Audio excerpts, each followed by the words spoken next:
Hi everyone, Selena Jazz here.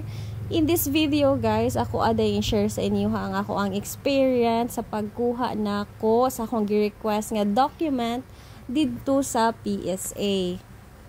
And for your information guys, if wala mo'y national ID is dili mo pwede mo walk in dito sa PSA. So parehan nako nga wala pay national ID, pag-book na lang gyud mo online og schedule. And don't you worry guys, because akong ibutan dira sa ubos ang link sa PSA for you to book online. So sa katong mga first time na makuha og document dito sa PSA, make sure to watch the full video kay helpful kay di siya para sa inyo ha. Aron di mo maihasig abot niyo dito sa PSA kay grabe guys, daghan kay linya-linyahan dito, and kung first time nimo magangagyug ka. Mauna ni siya padung nami sa PSA and naabot na ko sa PSA. First thing first is imo gid na i-ready ang imuhang online booking number. So ipakita na nimo ni Kuya Guard, and kay dili kanya pasudlon guys kung wala kay booking number and wala nimo na fill upan ang katong details sa imuhang gi-request.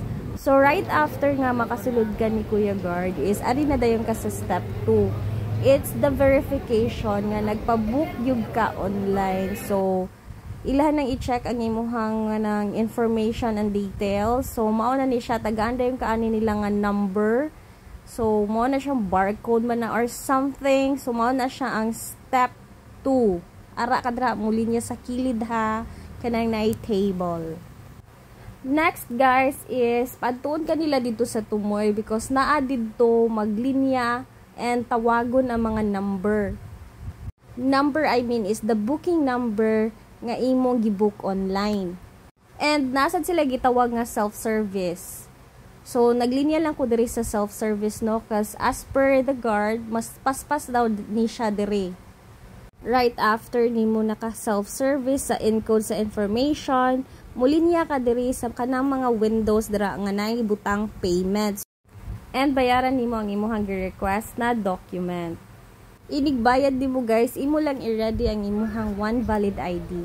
So, human naman kong bayad, gipabalhin na po ko nila dire sa another linya-linya nga naglingkod barog para sa releasing. So, anyhow guys, paspas raman po kaayo ang ilahang process here.